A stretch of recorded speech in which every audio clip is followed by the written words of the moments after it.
আলহামদুলিল্লাহ হযরত তারেক রহমানের পহেলা বৈশাখ হযরত তারেক রহমানকে উৎসর্গ করলাম।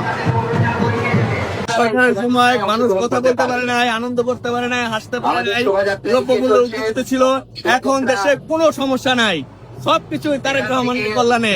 অবাধ সুষ্ঠু নিরপেক্ষ নির্বাচনের মাধ্যমে তারেক রহমান ক্ষমতা আসছে।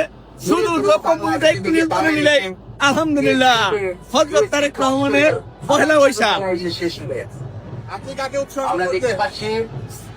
অবশ্যই তারেক রহমানকে। কেন? জাতি গোষ্ঠীর পরে আপনাকে ভালোবাসি না, দলকে ভালোবাসি, সবার উপরে বিএনপিকে ভালোবাসি।